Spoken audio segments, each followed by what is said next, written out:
Eu quero convidá-los, por gentileza, para abrir as suas Bíblias no Salmo de número 51. É um texto que o Senhor tem colocado em nossos corações. E eu quero com alegria compartilhar ele com os amados nesta noite. Amém? Salmo de número 51, nós vamos ler. Vocês que estão felizes, a minha voz não é baixinha assim. Daqui a pouco ela vai aumentar, então já estou avisando, tá bom? Salmo de número 51, versos de número 16 e 17. Glória a Deus.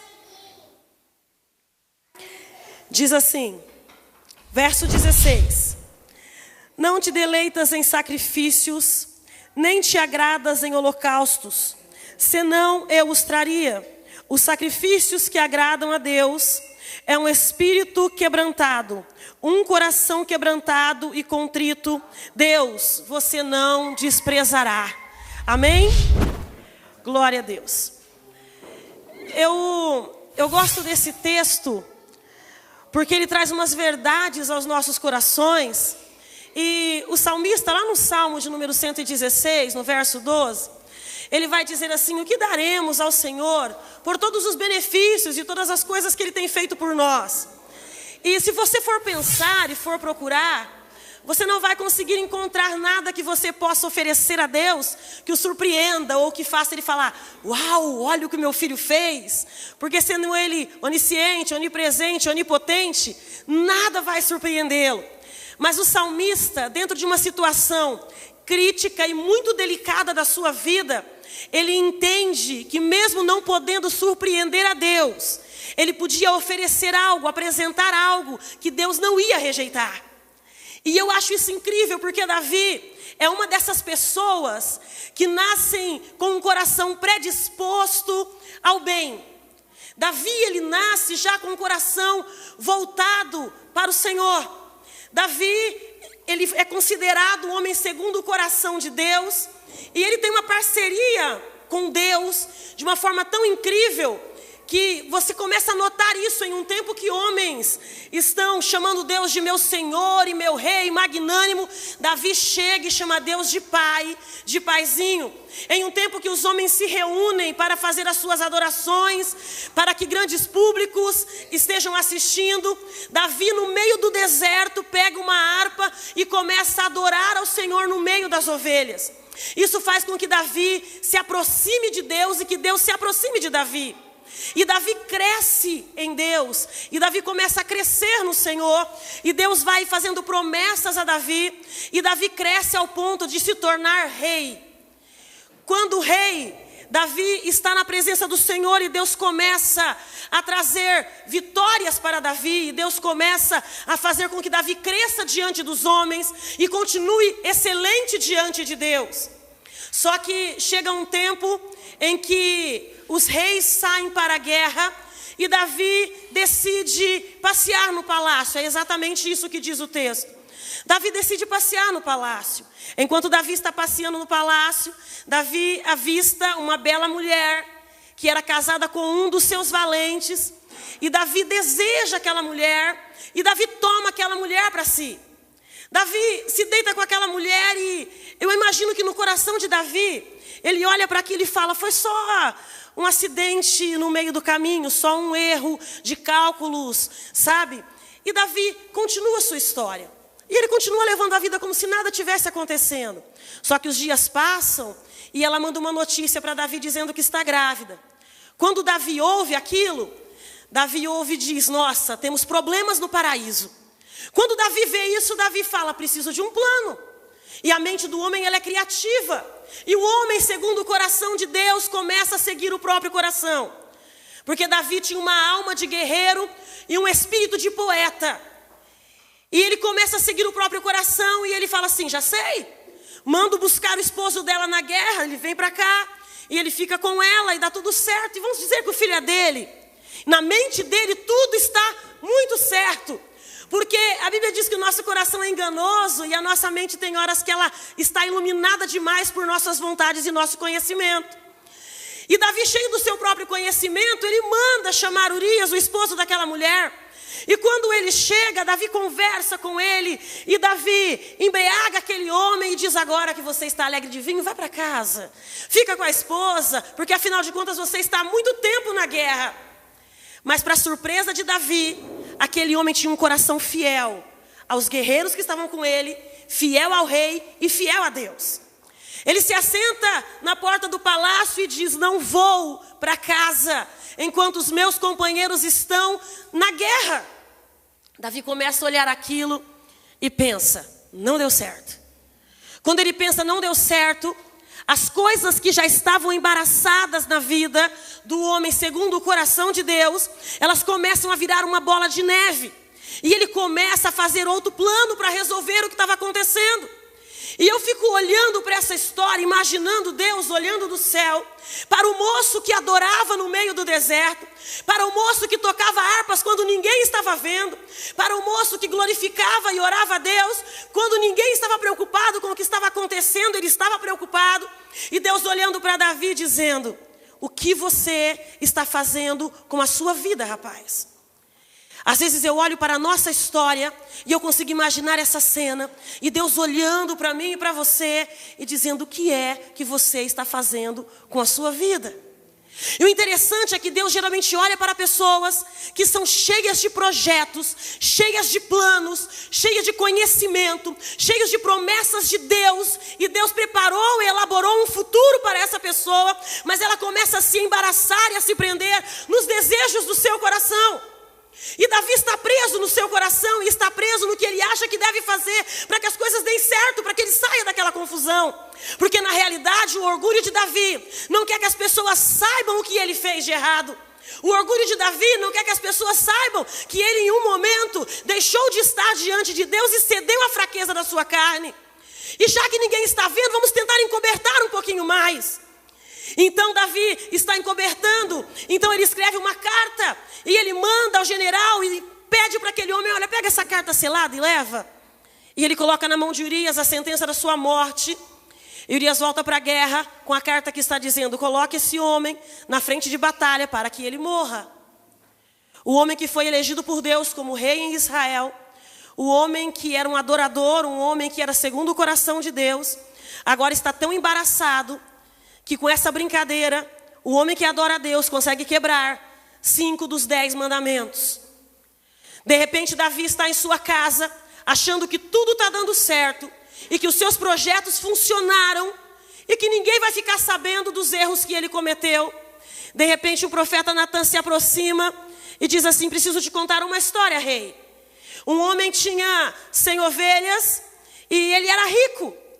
E o seu vizinho tinha apenas uma, e cuidava dela como se fosse da família. Um dia chega pessoas de longe na casa desse homem rico, e ele, para oferecer um banquete, pega a ovelha do homem pobre, oferece e serve às suas visitas. O que fazer com um homem desse? Davi, cheio de justiça própria, Davi dá uma olhada e diz assim: não precisa fazer nada, traz a mim, que eu mesmo resolvo isso, porque esse homem é digno de morte. Davi acaba de trazer a sua sentença e de profetizar sobre a sua vida aquilo que a palavra dizia acerca dos pecados que ele tinha cometido. 2 dos 5 pecados que Davi tinha cometido, não tinha expiação, não tinha sacrifício, não tinha holocausto, não tinha nada que se oferecesse para que se encobrisse o seu pecado. A sentença era a morte. Então, quando Davi diz isso, Natan olha para ele e diz assim: escuta, esse homem é você, rei. Foi você que fez isso quando pegou a mulher de Urias. Davi, agora, as escamas dos olhos de Davi caem. O coração de Davi se abre. E eu vejo Davi em pleno desespero, tomando a sua consciência de volta. E Davi cai de joelhos. E ele começa a orar a Deus. E ele começa a citar o Salmo de número 51. E ele começa a pedir ao Senhor que o Senhor não retire dele o seu espírito, que o Senhor o limpe, que o Senhor o proteja, que o Senhor ajude ele a voltar para a sua presença. E você consegue enxergar e entender o desespero de Davi. Mas depois de Davi orar, de Davi se humilhar diante de Deus, quando ele chega no verso de número 16, eu sinto Davi como que já cansado de tentar falar para Deus e suplicar a Deus. Então ele para, respira e diz: Deus, não tem nada que eu possa fazer para redimir o que eu fiz. Não tem nada que eu possa oferecer diante de você para que você encubra os meus pecados. Se você quisesse qualquer tipo de sacrifício, qualquer tipo de holocausto, eu ofereceria a ti. Mas nada disso vai ser suficiente para esquecer ou apagar ou encobrir o que eu fiz. Mas, Senhor, holocausto e sacrifício o Senhor não quer. Mas tem uma coisa, um sacrifício para ti é um coração contrito e quebrantado, porque esse o Senhor não vai desprezar, ó Deus. Por que Davi está dizendo isso? Porque um coração contrito e quebrantado, ele consegue gerar alguns sentimentos que o nosso coração, no seu estado normal, no seu orgulho natural, no seu estado comum de homem e mulher que somos, ele não consegue gerar diante de Deus. Um coração que já está contrito e quebrantado é um coração que já passou por tantas situações que ele cansou de lutar contra si mesmo. É um coração que cansou de batalhar contra algumas situações da vida. É quando você cansa de se justificar. Sabe quando você cansa de tentar resolver as coisas e você para e diz: chega. Um coração contrito e quebrantado é um coração que já está cansado a tal ponto que ele se rende. É um coração disposto a obedecer. É um coração disposto a se entregar. Quando ele usa a palavra holocausto, ele está dizendo uma oferta completamente queimada. A palavra holocausto significa queimada completamente. O holocausto, ele era uma oferta que ela exigia um pouco mais das pessoas que ofereciam, porque a vítima tinha que ser perfeita. Todo o processo tinha que ser perfeito. E quando se colocava a vítima sobre o altar, e depois que sacrificava, e você acendia o fogo, você tinha que dedicar tempo, porque o fogo não tinha que consumir só a gordura, só a carne, mas tinha que consumir os ossos até eles virarem pó. Quando os ossos da vítima viravam pó, e o pó começava a cair nas brasas, esse era o holocausto. Era quando Deus dizia: recebi o cheiro do seu holocausto. Davi sabia que o coração contrito e quebrantado que ele estava oferecendo a Deus estava completamente rendido em arrependimento. Ele estava tão arrependido diante de Deus que ele acreditava que o Senhor não ia desprezar a sua oração. E eu olho para essa história e eu começo a ver que entre todas as coisas que um coração contrito e quebrantado pode gerar, ele gera, além do arrependimento, ele gera uma obediência sem dúvidas e sem questionamento. Eu olho para o capítulo 22 do Gênesis e eu vejo um homem por nome Abraão. Eu vejo quando Deus se aproxima de Abraão, e um homem cheio de promessas, um homem que Deus tinha dito: Abraão, sai, larga tudo isso aí, abandona essa história no meio da sua parentela e vem comigo. Vem para um lugar que eu vou mostrar para você. Me segue, me acompanha, porque agora você não tem filhos, mas você vai ser pai de uma nação. Sua mulher vai gerar, Abraão. E você, Abraão, você vai ver a sua descendência crescer e sumir de vista, como as estrelas do céu, como a areia da praia. É isso que eu te prometo. Abraão obedece e segue. O tempo passa e essa promessa demora para acontecer, porque tem coisas que nós queríamos de imediato, mas nós vamos andando e seguindo e caminhando, e as coisas elas vão demorando a acontecer. O nosso coração vai se cansando, o nosso corpo vai se cansando, mas as promessas de Deus, elas permanecem intactas.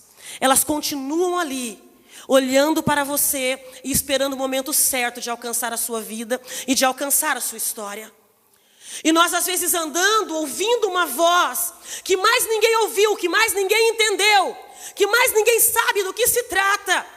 Mas você está acreditando no seu coração que aquilo é o desejo do coração de Deus para o seu coração. Você obedece mesmo quando todos olham para você e te questionam. Vai continuar andando, vai continuar seguindo, vai continuar nessa igreja, vai continuar nesse projeto. E você olha e diz: Deus, será que o mundo inteiro está certo e eu estou errado? Ou será que eu estou errado e o mundo inteiro está louco? E você começa a questionar algumas coisas, mas eu vejo a história de Abraão, que ele não questiona. Mas quando chega no capítulo 22, Deus cumpre a promessa a Abraão. E Sara gera e tem um filho. E ela coloca o nome do filho de alegria, de sorriso, aquele que me faz rir. E quando chega no capítulo 22, Deus olha para Abraão e diz assim: você está feliz, né, Abraão?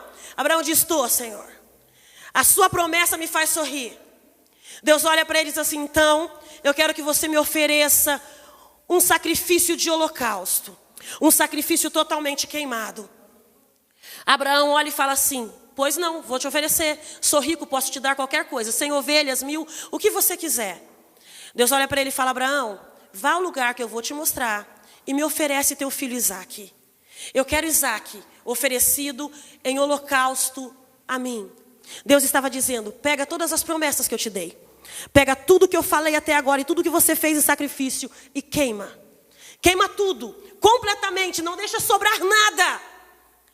E Abraão, ele se levanta de madrugada, pega alguns servos, pega o filho, prepara tudo e sai para a terra de Moriá. Anda 3 dias para obedecer a Deus. E quando ele chega nos pés do monte Moriá, junto com o filho e com os servos, ele olha para os servos e diz assim: vocês fiquem aqui. Eu e o moço vamos subir, vamos adorar. E depois de termos adorados, nós vamos voltar. Eu acho isso incrível, porque quando ele diz: fica aqui, que nós vamos subir, ele já sabia que estava subindo para oferecer o filho. Ele já sabia que ia queimar o filho até os ossos. Mas o incrível é que o livro de Hebreus, no capítulo 11, lá do verso 16 em diante, ele começa a falar sobre Abraão. E ele vai dizer assim: Abraão acreditou contra a esperança. E ele acreditou tanto em Deus, que ainda que se ele oferecesse Isaque e queimasse com Isaque todas as promessas, ele sabia que Deus o traria de volta das cinzas e restauraria os seus ossos queimados. Existem coisas que para nós é prejuízo, achamos que vamos perder. Mas se o nosso coração está gerando um sentimento de obediência, há uma voz no céu e alguém olhando do céu e dizendo a você: aquieta a tua alma, acalma o teu coração e obedeça. Porque se você acha que é prejuízo, eu posso trazer de volta. E eu posso restaurar na sua história. Eu acho isso incrível porque ele olha para os moços e diz: fica aqui, vamos subir. Eu acho esse ato de Abraão incrível, porque como ele sabia que ia oferecer o filho, ele não podia ter algumas testemunhas. Tem pessoas que gostam de arrastar o máximo de pessoas possível para o seu sacrifício, para a sua história. Deus pede um jejum de 40 dias, ele quer levar mais 40 amigos junto. Deus pede um tempo de sacrifício, de separação, e ele quer que as pessoas se separem junto. Às vezes o sacrifício que Deus está pedindo é para você. O sacrifício é seu. Você não tem que levar a sua família, a sua casa ou os seus amigos juntos. Existem coisas que é entre você e Deus. E existem coisas que Deus vai pedir para você, que vai ter que ficar no teu coração, porque os outros não vão entender. Imagina se aqueles moços sobem com Abraão e eles veem Abraão pegando o menino e colocando o menino sobre o altar. A primeira coisa, depois de velho, ficou louco mesmo. Vai matar o próprio filho. Quantas coisas Deus já não pediu para nós, que se alguém soubesse que você fez, ia dizer: você enlouqueceu? Você endoidou? De quantas coisas você já não teve que abrir mão por Deus, em alguns casos dos seus próprios direitos. Você tinha direito, você estava com a sua razão, até a lei daria razão para você, mas Deus olha para você e diz assim: tira sua mão, deixa isso aí para lá. As pessoas olham para você e falam: você está louca, é direito seu. Você podia estar fazendo isso. Escuta, obedecer é melhor do que sacrificar. Existem sacrifícios, existem ofertas que são minhas. Existem ofertas que são suas. As outras pessoas não precisam saber. Tem coisas que ninguém precisa saber que você fez por Deus. Tem coisas que ninguém precisa saber que você está fazendo por Deus. Tem segredo que é seu e dele, que faz parte de um coração que já está contrito, que já está quebrantado e está disposto a obedecer. E os corações que ainda não foram provados, que não estão dispostos a obedecer, não vão entender o que você está fazendo. Então não espere que as pessoas te entendam sempre e o tempo todo, mas mantenha o teu coração diante do altar e o Espírito Santo te esclarecerá todas as vezes que você precisar de clareza na tua mente e no teu coração. O Abraão diz para os meninos, ficam aí, que nós vamos subir. Ele está subindo no meio do caminho. O Isaac vira para ele e diz assim: ô pai. Ele diz: fala, filho. Você trouxe tudo, você se preparou muito bem. Você trouxe aqui o cutelo, você trouxe fogo, você trouxe lenha. Mas pai, você esqueceu do cordeiro. Você esqueceu o sacrifício. Ele olha para o filho e ele diz assim: fica calmo, porque o cordeiro, o próprio Deus vai preparar.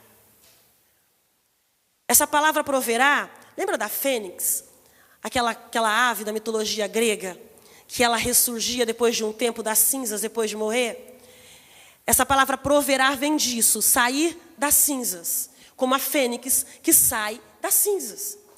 Quando ele olha para Isaac, ele está dizendo: Deus vai prover, ainda que ele tiver que trazer de volta das cinzas. Eu tenho uma palavra de Deus para o seu coração nessa noite. Ainda que Deus tenha que trazer a sua promessa de volta das cinzas, Ele não vai falhar com você. Deus não vai falhar com a palavra dele e a promessa que ele fez ao teu coração. Então se alegre nessa noite por estar na presença de um Deus que é fiel, que cuida de você e que zela pela sua palavra para fazer ela acontecer na sua vida. Em nome de Jesus, anima-te no Senhor, o teu Deus, porque há uma palavra do Senhor para você nessa noite. Não está tudo perdido na sua vida. Ande no caminho de obediência e eu vou ser com você e vou trazer à existência tudo o que você precisa. Eu fico olhando para Abraão, eu fico pensando como alguém pode acreditar desse jeito, como alguém pode ter uma fé dessas, a ponto de acreditar que se ele oferecer o filho e queimar até os ossos, Deus traz de volta. Eu vou te dizer como alguém pode acreditar assim. Alguém que já teve um coração provado e que o coração já está disposto a obedecer, porque já está contrito, quebrantado e já entendeu quem é o Deus que ele está servindo. Precisamos entender quem é o Deus que estamos seguindo, quem é o Deus que nós estamos servindo, porque Deus já sabe quem você é, e Ele já sabe até onde Ele pode te provar, e Ele já sabe até onde Ele pode te levar. Por isso algumas vezes Ele te atrai ao deserto, te atrai aos montes, para falar de amor ao seu coração, para que você entenda quem Ele é, e o que Ele quer fazer na sua vida, e o que Ele ainda tem na sua história, porque na realidade Ele tem bons pensamentos a nosso respeito, pensamentos de bem e não de mal, para nos dar um futuro que nós desejamos. Amém? Abraão sobe o monte acreditando que Deus vai trazer o filho de volta. Quando ele prepara o altar e quando ele faz tudo aquilo e ele coloca o menino sobre o altar antes de acender o fogo, porque ele precisava sacrificar o menino primeiro. E quando ele coloca o menino sobre o altar e quando ele levanta a sua mão para sacrificar o menino, uma voz grita atrás dele dizendo: Abraão, para, não faz nada. E Abraão continua olhando para o sacrifício. E a voz grita de novo: Abraão, para, não faz mais nada, porque eu já recebi o cheiro do seu holocausto.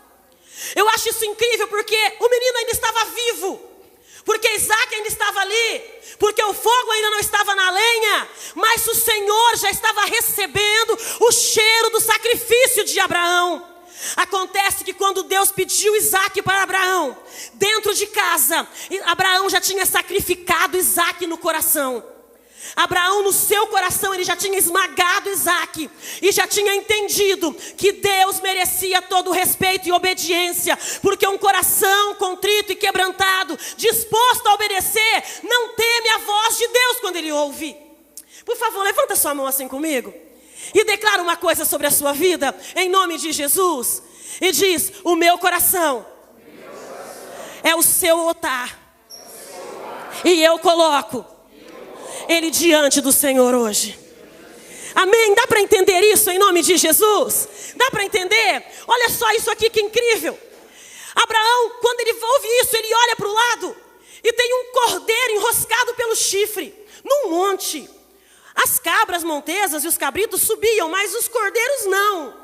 Era um lugar alto, mas tinha um cordeiro preso pelo chifre. Quando ele olha para o cordeiro, ele já entende que é o sacrifício, e a voz diz: está aí o seu sacrifício, eu providenciei para você. Então ele oferece o sacrifício ao Senhor, espera o seu sacrifício ser totalmente queimado. E de repente ele ouve uma voz que vem do céu e diz assim: agora eu sei que você teme, que você me obedece, e por sua causa serão benditas e abençoadas todas as famílias da terra. Quando o nosso coração está disposto a abençoar, quando o nosso coração está disposto a obedecer, o Senhor faz com que toda a nossa casa receba a bênção. O Senhor faz com que toda a nossa família seja abençoada. Sabe o que eu vejo aqui? Eu vejo as nossas bênçãos saltando sobre os muros. Eu vejo um ato de obediência, fazendo com que as minhas bênçãos saltem sobre os muros. Porque a Bíblia diz que até os meus inimigos terão paz comigo, se eu estiver na presença do Senhor. Um coração que é disposto a obedecer, que já está contrito e quebrantado, ele consegue gerar adoração verdadeira. Ele consegue gerar uma obediência que não duvida de que Deus é capaz, que Deus sabe o que está fazendo. O nosso problema como servos de Deus é que às vezes nós achamos que Deus não sabe o que está fazendo. Nós ficamos preocupados demais com coisas que ainda não aconteceram, com coisas que ainda vão acontecer. Nós estamos pensando o que vai ser da minha vida daqui 2 anos. Senhor, se aquele negócio não der certo daqui 3 anos, para onde eu vou? Senhor, se eu não conseguir pagar o aluguel do mês que vem, Senhor, se eu não pagar a parcela desse carro, vão me tomar o carro. E nós ficamos tão preocupados e vemos o valor da dívida e esquecemos de fechar a porta e fechar as brechas, sabe? Para que o Senhor possa aumentar o nosso azeite, aumentar a nossa confiança, aumentar a graça sobre a nossa vida. Como aquela mulher do capítulo 4 de Reis, que o Senhor fala: entra na sua casa, fecha a porta e ora com seus filhos. Ela entra, fecha a porta e ora com os filhos, porque havia uma ameaça: seus filhos vão ser levados como escravos. Ela entra, fecha a porta, deita azeite sobre os vasos e o azeite aumenta. Às vezes estamos tão preocupados com o valor da dívida que não fechamos bem a nossa porta. O azeite não aumenta. Se o azeite não aumenta, a dívida não é paga. E tudo que Deus quer é que eu feche a porta para as dúvidas e comece a acreditar que Ele é poderoso, que o Deus que prova o meu coração é poderoso para honrar a minha fé, para honrar a minha oferta, para honrar o meu sacrifício. Amém? Amém. Abraão desce do monte, vitorioso, trazendo seu filho. Pega os meninos e fala: vamos embora para casa, porque todas as famílias estão abençoadas. O ato de obediência do coração de Abraão fez com que todas as nações, as famílias da terra fossem abençoadas. Nós pegamos carona na bênção de Abraão. E eu olho para o capítulo 16 de Atos, e eu vejo que um coração contrito e quebrantado é capaz de fazer, é capaz de gerar. Eu olho para o capítulo 16 de Atos, e eu vejo Paulo e Silas entrando na cidade, e eu vejo eles olhando ao redor e procurando pessoas, e Deus começa a agregar pessoas a Silas e Paulo. E eu vejo que de repente, um dia, eles estão procurando um lugar de adoração, e uma moça começa a segui-los. E essa moça, diz o texto, que ela tem um espírito da pitonisa. Ela é uma pitonisa, ela tem um espírito de piton. O espírito da serpente age através dela e faz com que ela tenha adivinhações. Todos os dias Paulo e Silas estão andando pela rua, cheios de Deus, com o coração cheio de alegria, por estarem na presença de Deus e estarem obedecendo. E essa moça começa a segui-los e dizer: aí vai os servos do Deus Altíssimo, que estão nos pregando a palavra de Deus. E eles estão ouvindo, e aquilo é verdade. Só que o diabo, ele é tão irritante, ele é tão chato, que até quando ele consegue falar a verdade, ele nos incomoda. E um dia Paulo está andando, e essa mulher atrás dele, e ele vira para ela e repreende aquele espírito. E ela fica liberta. O fato dela ficar liberta faz com que prejuízo venha aos seus senhores, porque ela era uma escrava. Eles pegam Paulo e Silas, dão uma surra nos meninos e mandam prendê-los. Os meninos estão agora no 3º cárcere, amarrados de pé e mão. E o texto diz que eles estão lá dentro porque eles obedeceram ao chamado de Deus. No começo do capítulo nós vamos ver o Senhor dizendo: atravessa a Macedônia e ajuda-nos. Foi um sonho que Paulo teve.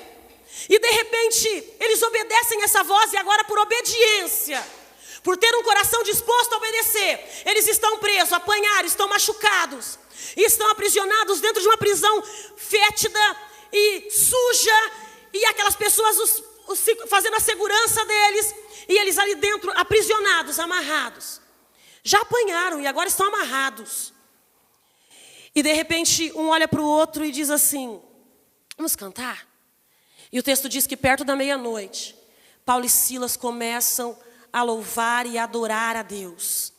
E quando eles começam a louvar e adorar a Deus, o texto diz que de repente um barulho começa a acontecer dentro da prisão. E de repente algumas coisas começam a se movimentar, as paredes começam a rachar. E as cadeias começam a se soltar. Aqui já é Novo Testamento. Já não existem mais altares, não existem mais holocaustos, não existem mais sacrifícios. Mas sabe aquele dia que você está triste por alguma coisa que aconteceu na sua casa? E você de repente pensa num texto bíblico ou num louvor e você começa a cantar um louvor? E você começa a entoar esse louvor? Eu tenho um louvor que fica constantemente no meu coração, que é um louvor que está bem, tocando muito nas igrejas agora. E sempre eu estou em casa, eu estou cantando esse louvor. E eu sempre lembro só de um pedaço dele. A minha sobrinha fala: tia, você só canta esse pedaço do louvor? E eu falo: eu só sei esse, mas esse me alegra. Não é? E você começa a entoar um louvor, e você começa a cantar, e o seu coração começa a se alegrar. E você começa a sentir que Deus está falando com você, que alguma coisa está se movimentando dentro de você, e de repente seu coração começa a queimar. Não é? Eu só sei um pedaço daquele louvor. Aquieta minha alma, faz meu coração ouvir sua voz. Aquieta minha alma, só assim eu sinto paz. Eu só sei esse pedaço. Só que todas as vezes que eu começo a cantar ele, o meu coração se alegra. E eu começo a cantar dentro de casa, esse ou qualquer outro louvor. E quando você começa a louvar ao Senhor, que o Senhor começa a movimentar o seu coração não começa a queimar?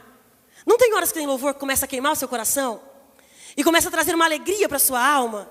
E parece que aquilo que estava tão difícil, que estava tão ruim, começa a acalmar, começa a ficar tranquilo. Pode ser um louvor que você gosta, qualquer louvor.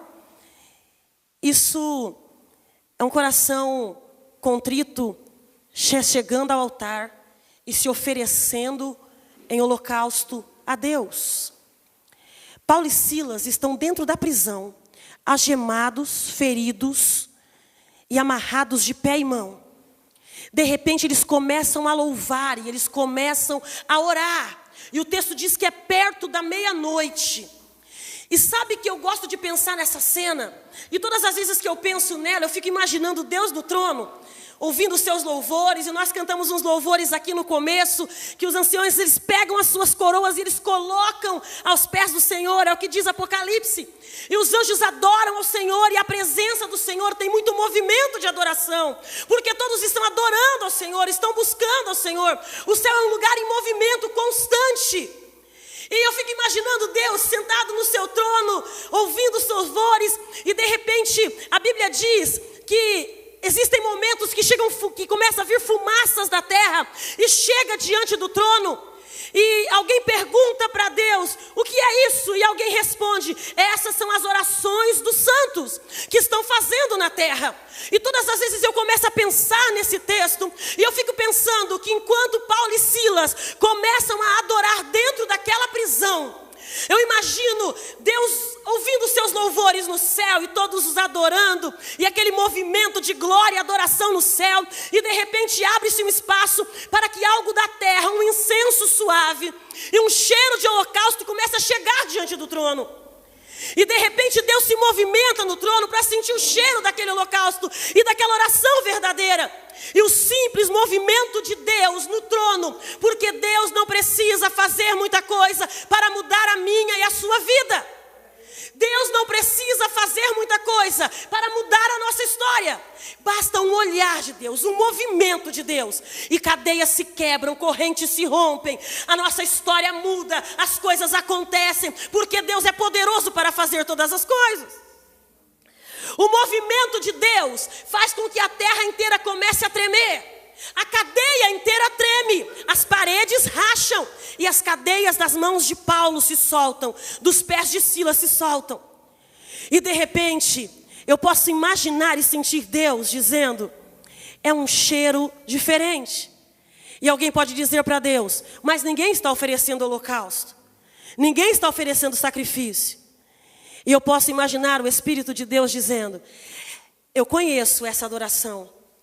É adoração, é oração de crente na prisão. É oração de crente na prova.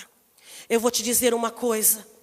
Um coração contrito e quebrantado, ele gera uma adoração tão verdadeira, tão profunda, que Deus se movimenta para receber a sua adoração. Deus se movimenta para receber o seu sacrifício, ainda que esteja doendo, ainda que você esteja sofrendo. Deus não vai desprezar o seu sacrifício. Quando as cadeias se quebram, era óbvio pensar que Silas e Paulo fossem sair correndo dali de dentro. Só que eu aprendo uma coisa com esses dois, que eu acho incrível. Se Deus já começou a fazer, por que é que eu vou correr? Se Deus já começou a libertar, por que é que eu vou colocar a minha mão? Se Deus já começou a trabalhar, por que é que eu ainda vou dar opinião? Se Deus já começou a fazer, por que é que eu vou me meter na história? Se Deus começou, deixa Ele terminar o que Ele começou, porque Ele sabe o que Ele está fazendo. Vocês entendem isso? Eu posso ouvir um amém de novo? Olha só isso. O carcereiro se levanta e fala assim, pronto, as portas estão abertas, fugiu todo mundo. Ele olha para aquilo e ele fala assim, vou me matar, não tem outra escolha. Quando ele pega a arma para se matar, os meninos gritam de lá de dentro, fica calmo porque está todo mundo aqui. Ele olha sem entender aquilo, porque ele estava dormindo. Ele acende a luz, entra dentro do cárcere, olha para os meninos e diz assim, fala para mim como vocês conseguiram isso. Me diz o que é que eu faço para ter isso que vocês têm. Eu tenho uma palavra de Deus para o seu coração e eu quero que você guarde isso. Não importa qual a situação que os seus olhos estejam vendo, qual a situação que todos estão vendo. Suas finanças não estão bem, seu casamento não está muito legal, a sua família está meio assim, meio daquele jeito. E você olha e fala assim, nossa, mas você continua adorando? Você continua buscando, mesmo com as coisas não andando, tudo certinho, mesmo as coisas não estando alinhadas, você consegue continuar adorando? Continue adorando, continue louvando, mesmo as coisas não estando do jeito que você deseja.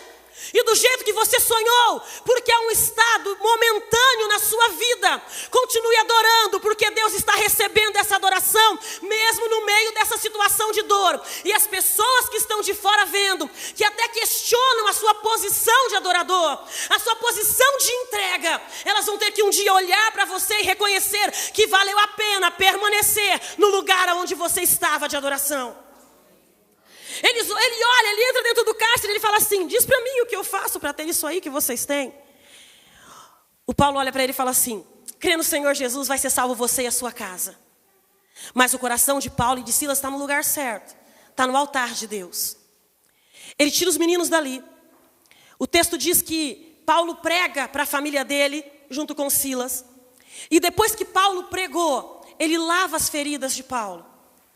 Então ele dá comida para Paulo e para Silas. E eles ficam ali, a família dele toda é batizada. Eu quero te dizer uma coisa. O seu coração no lugar certo vai trazer salvação para a sua casa. Vai trazer sucesso para as suas orações. Deus vai te dar orações bem-sucedidas. Eu quero ser voz profética na sua vida nessa noite. E eu quero profetizar sobre a sua vida que Deus vai coroar os seus esforços com êxito. Deus vai te ajudar a ter êxito naquilo que você está se esforçando tanto para permanecer. Porque tem coisas que não são fáceis, tem sacrifícios que exigem muito de nós.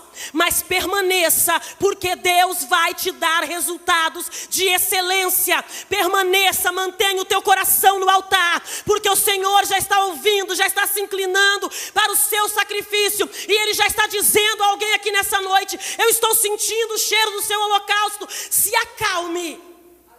Se acalme. Eles saem e a família do carcereiro inteira é salva. E de repente, os homens que tinham prendido eles dizem assim, olha, pode soltar, manda eles embora. Paulo tenta brigar lá um pouco para que eles venham pedir desculpa, eles vêm e pedem desculpas. Só que as desculpas deles não cicatrizam as feridas de Paulo. Estar solto agora não quer dizer que as feridas cicatrizaram. As feridas ainda estão abertas. As feridas ainda estão doendo. As feridas ainda estão por todo o corpo deles. Só que de repente eles se levantam, saem dali e vão evangelizar lá na casa de Lídia. Sabe o que eu entendo com Paulo e Silas?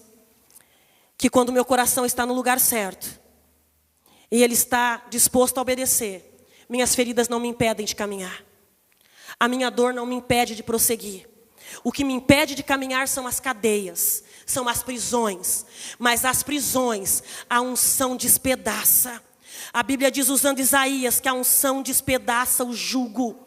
As cadeias são despedaçadas por causa da unção. Quando eu permaneço em oração, quando eu permaneço em adoração, Deus despedaça as cadeias que me impedem de caminhar, despedaça as cadeias que me impedem de levantar as minhas mãos, santa, sem ira e sem contenda. Agora, as feridas não podem me impedir de caminhar. Há uma palavra de Deus sendo liberada ao meu e ao seu coração nessa noite.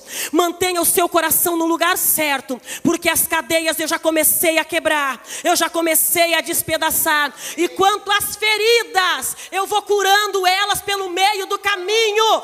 Continue caminhando, continue evangelizando, continue pregando, continue perdoando, continue caminhando, e mantenha o seu coração no lugar certo, porque as cadeias eu vou tirando, os impedimentos eu vou arrancando, e as feridas vão sarando pelo caminho. Há um espírito de cura sendo dispensado aqui nessa noite, e eu quero orar com você. Amém?